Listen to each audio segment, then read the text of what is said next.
In the middle of the night in Los Angeles, Louis breaks into a train yard and starts cutting off a chain-link fence. Suddenly he sees a light coming closer and quickly hides his tools before he's found by a security guard, who asks for an ID. Louis comes closer pretending to cooperate, only to attack the guard and knock him out and steal his watch. Afterward, Louis goes to a scrapyard and sells the fence to the foreman after spending a long time negotiating the price. Then he wonders if the foreman is hiring, using tons of corporate mumbo-jumbo to sell himself. The foreman immediately says no, so Louis asks for an unpaid internship for the experience. However, the foreman says he'll never hire a thief, meaning he knows where Louis got the fence. Later, while Louis is driving, he sees a few police cars pass by, so he pulls over to see what the commotion is about. It turns out there's been an accident and now a car is on fire with people still inside. At that moment, Joe and his employee arrive to record everything, so Louis watches with lots of curiosity and attention. When they're done, Louis asks Joe about the job and he explains he's a stringer, meaning he rushes to places where a crime or accident has happened and records everything. Then he sells the footage to the newscast that pays the most. The only things a stringer needs are a camera and a police scanner. Finding the job appealing, Louis asks him if he's hiring, but Joe says no. The next day, Louis sees the accident on TV and becomes more determined to get into this business.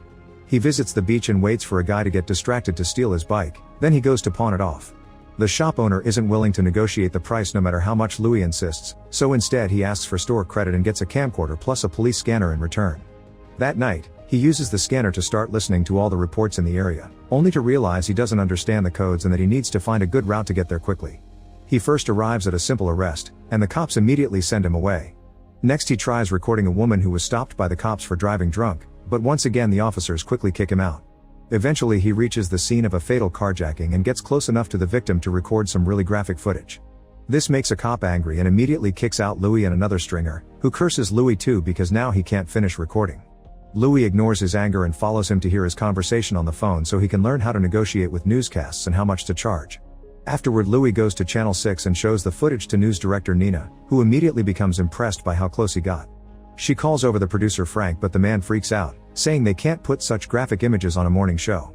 Nina says they'll just add a warning and reminds him she's the boss, so she agrees to buy the footage. Louis tries negotiating but in the end doesn't get as much money as he hoped. However, Nina tells him he's got lots of potential and he just needs a better camera because his image quality right now isn't good. Since she's willing to buy more from him in the future, Louis asks what's best for ratings, and Nina explains their viewers are interested in graphic accidents and violent crimes in rich white areas. The next morning, Louis sees his footage on TV and feels like he's finally achieved something. He downloads the news clip on his computer and searches for a list of police codes online to memorize their meanings. Later, he meets with a young man called Rick for an interview. Once again, he uses a lot of corporate mumbo-jumbo to ask questions and make Rick talk about himself, but in the end he hires him because he's got a phone, knows the area well, and knows how to use GPS. Louis reveals this is an unpaid internship, causing Rick to protest. He needs to be paid at least a little something because he's almost homeless. After a long discussion, Louis agrees to pay him $30 per night. In the evening, Louis and Rick wait in the car while listening to the police scanner for an interesting incident, and Louis uses the chance to teach Rick the police codes. After many hours of nothing, they finally hear about a fire, so they rush there. Rick is supposed to find the fattest route on the GPS and give directions, but Louis drives like a mania and yells at him because he's desperate to arrive first at the scene. Getting very nervous, Rick accidentally gives him wrong directions, and by the time they make it to the right spot it's too late because the paramedics have already wheeled the victim away. After Joe teases him for his tardiness, Louis gets furious with Rick and demands better communication, so Rick asks him not to rush him. The next time they get a good lead, Louis doesn't yell at Rick and they manage to arrive just in time. However, the police have closed up the robbed house and there isn't anything interesting to record. Louis refuses to give up and waits for the cops to be distracted. Then he sneaks inside the house to find the bullet holes in the kitchen. He rearranges the pictures on the fridge around the holes to make it look more tragic and ends the footage with the holes in the window that show the victims talking to the police. Before leaving, he steals some junk mail to get the names of the victims. Moments later, Louis brings the footage to Nina, who absolutely loves it. Frank freaks out because it's clear that Louis broke in and the names were stolen from private correspondence, but Nina decides to use it anyway. From then on, Louis and Rick become very successful at finding good stories and recording them to later sell them to Nina. Rick finds the best routes for Louis to get to the scene fast, and Louis records every gritty detail without shame while avoiding the cops. He always watches TV to see his own work on the screen and downloads all the clips to create a collection on his computer. When he gets enough money, he gets a better camera for himself and a second one for Rick so he can record from a different angle. One night, they make it to a car crash before the police. Louis tries to interview one of the drivers, who curses him because he's desperately trying to talk to the 911 operator. Next, Louis checks the destroyed cars and finds the other driver dead in a dark area, so he starts dragging the body until it's in front of the car lights for a better shot. He records as much as he can until the cops arrive and send him away. Joe sees him walk by and realizes he's lost this one. Later, when Louis brings the footage to Nina, she notices he has blood on his sleeve, but he ignores it and asks her to dinner. At first, Nina turns him down, saying she doesn't want to compromise their professional relationship. However, Louis implies that he'll stop giving her good footage if she says no, so she has no choice but to accept. The next day, Joe bumps into Louis and explains he'll make his team bigger with various vans working for him, so he wants Louis to join him. Louis turns him down, and when Joe keeps on insisting, Louis threatens him with violence. A furious Joe leaves as he curses Louis' name. When Saturday comes, Louis has dinner with Nina at a restaurant and admits he wants her to be his lover. Once again, Nina turns him down, saying this was just professional courtesy. Louis immediately starts citing lots of data he's found on his research, pointing out her station as the lowest rated, and it's been his videos that brought thousands of new viewers. He knows Nina's contract will end soon, so if she wants it to be renewed and keep her job, she must take his offer. A reluctant Nina has no choice but to start meeting Louis on the weekends to get naughty together in exchange for him selling the videos to only her. Sometime later, Rick makes another route mistake and Louis fails to arrive in time for the biggest incident of the evening. Joe and his team get all the footage first, and Joe makes fun of Louis for it.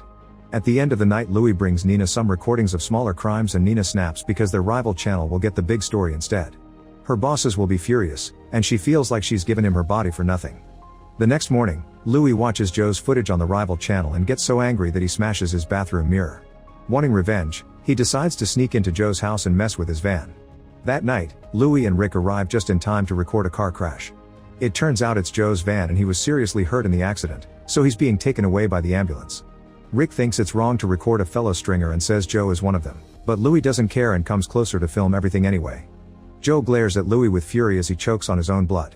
A few nights later, Louis and Rick are fast enough to show up at a large mansion that was broken into before the cops arrive. Louis sneaks inside and sees the criminals fleeing the scene, so he hides in the bushes to film their faces and their van's license plate. Then Louis goes inside the house and records every drop of blood on the floor, following the trail to find all the victims' bodies.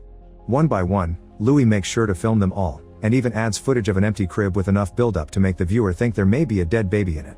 When he finds the last body, he realizes the man is still alive, but instead of helping him, he records him too before running away with Rick right before the police arrive. They stop the car just after a few blocks so Louis can quickly cut the criminals and the living victim out of the footage. Moments later, he takes the video to Nina, who is incredibly impressed. As usual, Frank freaks out, so Nina calls the channel's lawyer to make sure this is legal. The lawyer explains they're blurring the lines, but as long as they don't reveal the address and censor the victims' faces, they should be good. Afterward, Louis asks $15,000 for the footage, and when Nina refuses to give him that much, he finally snaps. He points out he has all the power here, so from now on, she must always pay whatever he asks for without complaining, make the anchors give credit to his company Video Production News, and introduce Louis to all her co-workers so he can start making connections. Terrified, Nina can only agree. When it's finally time to go live, Louis stays and watches with satisfaction how the anchors mention his company while presenting the footage. The anchors also have to describe the scene of the crime, and Nina keeps giving them cues to make it all more dramatic, graphic, and fear-mongering.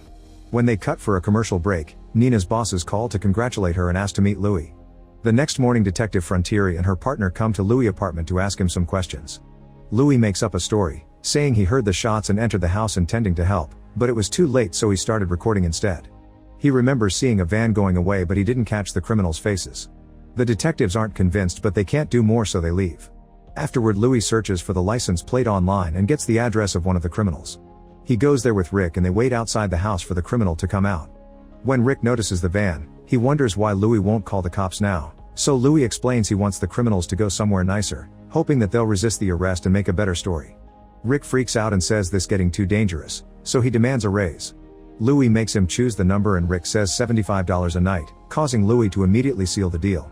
His reaction makes Rick realize he could have asked for much more, but when he tries to ask for a better number, Louis tells him it's too late. When the criminal finally leaves the house, the duo follows him and watches him pick up his partner. Then they continue to follow them until the criminals stop at a fast food restaurant. Louis finally calls the cops, giving them detailed descriptions and saying the criminals are armed. He even clarifies these are the wanted guys from the infamous crime and offers his own name as the person who found them. After Louis hangs up, Rick realizes he'll ask for the reward the police put on these guys and asks for half of it. Louis gets furious, but he really needs a second camera for those extra angles, so he agrees to pay and Rick goes to stand on the other side of the restaurant. Soon the cops arrive, and when they approach the criminals, the guys open fire, casing a gunfight that kills several men. Louis and Rick film everything as one of the criminals is killed too and the other is wounded, but he can still run and get in his van to escape. The cops immediately chase after him and Louis picks up Rick before following them as well. While Louis drives like a maniac, he keeps yelling at Rick so he won't stop recording. The car chase is so crazy that a civilian car crashes against a police vehicle, taking it out of the game. The other police car continues to follow the criminal, who starts ramming their car with his van until it causes an accident that makes both him and the cops crash. Louis immediately rushes to get a shot of all the bodies, and suddenly announces the criminal is dead. He asks Rick to come and record so he can learn more about the gruesome shots, but when Rick comes closer, the criminal turns out to be alive and shoots Rick down. Louis doesn't look surprised and continues to record as the criminal comes out of the car, but before he can hurt Louis, he hears the police arrive and tries to run away. However, the cops immediately shoot him down too. Then Louis checks on Rick and records his injuries, making Rick realize that Louis had known the criminal was alive and used Rick to get a better story. Louis shows no remorse and takes Rick's camera after he dies. Afterward, Louis brings all the footage to Nina, who is delighted by all the gruesome imagery. When they're about to go live, Frank informs her that a secret but trustworthy source has told him the crime at the house hadn't been random thugs getting violent. The family had actually been part of the mob and they were hiding illegal substances. However, Nina refuses to add that detail to the story, saying the tragedy of the common man sells more. Frank tells her she sounds like Louis, but Nina takes it as a compliment, saying that Louis has inspired them to reach higher. Later, Detective Frontieri comes to the station and demands to have the footage as it is evidence, but Nina refuses to surrender the tapes without a warrant. Then Frontieri takes Louis to the station to interrogate him, but he stays calm and sticks to his story. Frontier gets angrier by the second and calls him out for his crazy and immoral work policies, yet she has to release him because she has no evidence. A few nights later, Louis gets 2 vans with the Video Production News logo and hires 3 interns.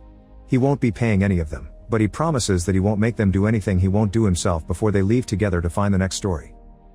Make sure to subscribe and turn on notifications so you can watch more videos like this. Thanks for watching.